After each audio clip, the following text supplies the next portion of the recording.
Des dessinateurs qui nous font rêver depuis des années et souvent on s'en rend compte bien des années après. Et c'est le cas de Marco Checchetto, ce dessinateur fabuleux. Quand on met bout à bout tout ce qu'il a fait chez Marvel, l'ensemble des projets absolument incroyables qu'il a réalisés, qu'il a portés, qu'il a dessinés, eh bien, on se rend compte que c'est une légende et qu'il fait partie des très grands et que sa carrière, il l'a construit pas à pas et qui nous en a mis plein les yeux jour après jour pour arriver aujourd'hui à ce statut qu'il a porté, vous le savez, à dessiner la série Ultimate Spider-Man, le comics le plus vendu de 2024 et certainement un des plus gros succès récents.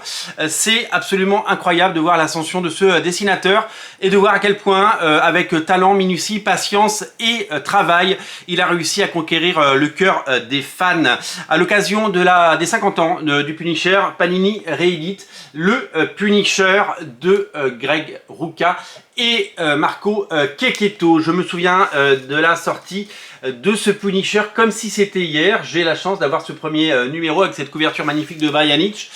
Et pour moi, c'était sorti il y a quelques mois. J'avais dans ma tête, quelque part, même si j'y pense pas tous les jours en me réveillant le matin, c'était sorti il y a pas longtemps. Et ben, ce Punisher-là, rendez-vous compte, il date de 2011. Il date de 2011. Donc ça fait au moins 13 ans que ce dessinateur nous en fout plein les mirettes. Ça fait 13 ans qu'il est là et il était déjà là avant et il sera encore là pendant longtemps et on le souhaite. Ça fait partie de ces dessinateurs solides, précieux, ces dessinateurs qui font vivre Marvel Comics, ces dessinateurs qui font vivre notre imaginaire collectif et qui nous régalent.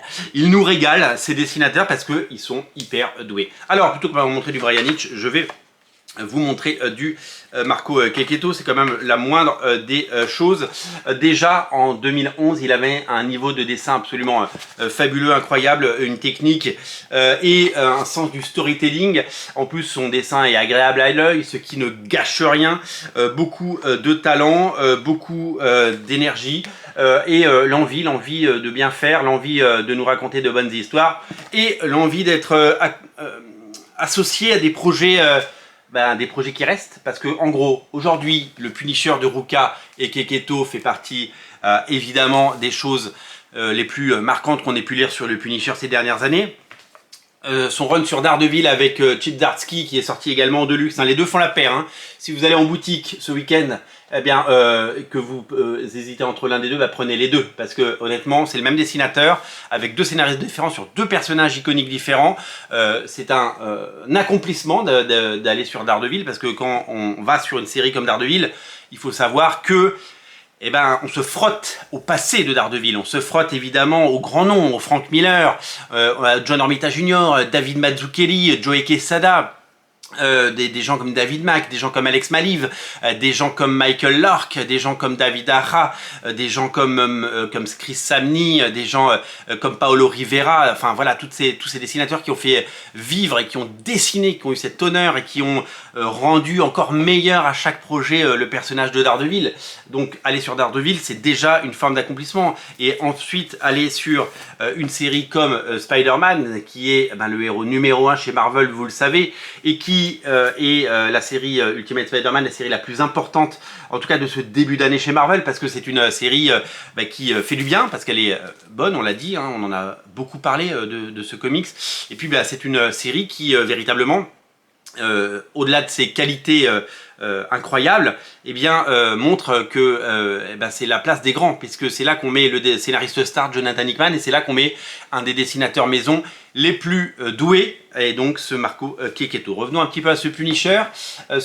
Donc sorti en 2011 avec une version différente de ce qu'on a pu lire avant, puisque chaque auteur doit évidemment apporter sa patte. Et qui d'autre que Greg Rucka, spécialiste des comics sombres, noirs et urbains, pour arriver à dompter Frank Castle, à dompter ce personnage et lui proposer des aventures à la fois inédites. Beaucoup de grands noms se sont également frottés au Punisher, vous le savez, à travers les années. On pense évidemment à Garth Ennis et Steve Dillon, qui ont fait des runs d'exception sur cette série. On pense à Punisher Max, on pense à Jason Aaron. On pense à des dessinateurs comme Goran Parlov, plein d'artistes absolument géniaux qui ont œuvré sur cette série Que vous l'aimez le Punisher, vous l'aimez le Punisher, c'est incroyable, la cote d'amour du Punisher depuis toutes ces années.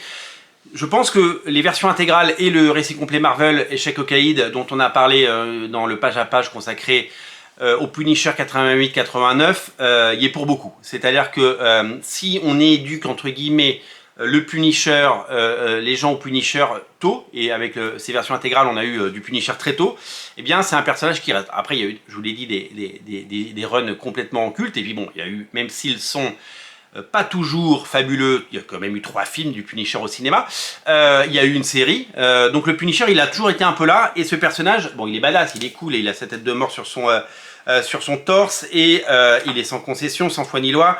C'est un personnage iconique, c'est un personnage violent, c'est un personnage sombre et intéressant, parce que c'est pas un personnage binaire, on n'est pas dans un film de Schwarzenegger des années 80 où il arrive dans une pièce et il tire. Tout ça, il réfléchit.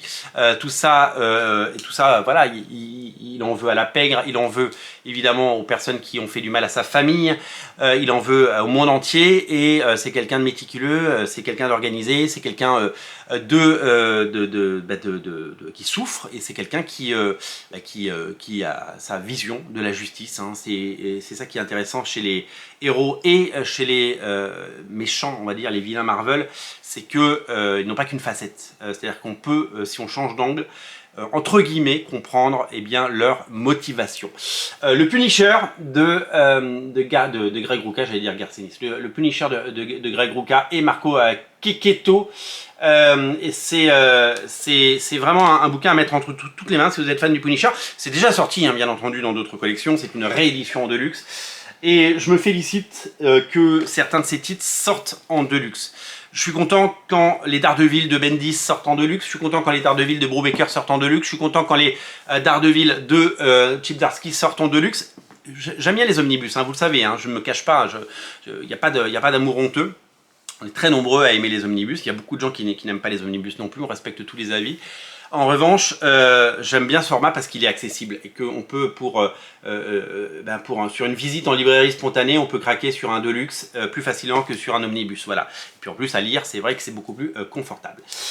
Dans ce deluxe, on a les 10 premiers épisodes de la série Punisher de Greg Rucka, donc lancée en 2011. On a le crossover avec Avenging Spider-Man et Daredevil 11, et le tout est dessiné, et c'est ça qui est taré. Le Daredevil 11 de l'époque, hein, c'était le Daredevil de Mark Waid à l'époque, et bah, tout est dessiné par Marco Checchetto. C'est ça qui est assez fou. Alors il y a certains dessinateurs qui sont venus aider, bien sûr. C'est-à-dire que il a quand même fait Daredevil et Avengers. Après, il y a quelques dessinateurs, il y a Matthew Clark, Michael Lark qui revient d'ailleurs, qui vient faire quelques épisodes parce qu'il faut des fill-in, parce qu'on peut pas tout faire. En tout cas, les 5 premiers épisodes à la suite sont dessinés par Marco Checchetto, et le crossover avec Daredevil et Spider-Man. La série Avenging Spider-Man, elle était cool parce qu'elle proposait plein de différents artistes sur la série, et puis bah, très vite ils en ont fait des crossovers et ils ont fait n'importe quoi, mais ça c'est Marvel, ils aiment bien tout gâcher très vite, trop vite d'ailleurs, c'est bien malheureux. C'est disponible partout, vraiment, jetez-y un œil, du très grand Marco Checchetto. Vous allez beaucoup en entendre parler avec la sortie en France cette année de la série Ultimate Spider-Man, et je vous rappelle que le Deluxe est également disponible, magnifique ouvrage, le Deluxe de Daredevil, le même artiste, Marco Checchetto, 2 ambiances différentes, 2 héros urbains et un talent en tant que dénominateur commun. C'est disponible absolument partout, réservez-lui le plus bel accueil qui soit. Salut!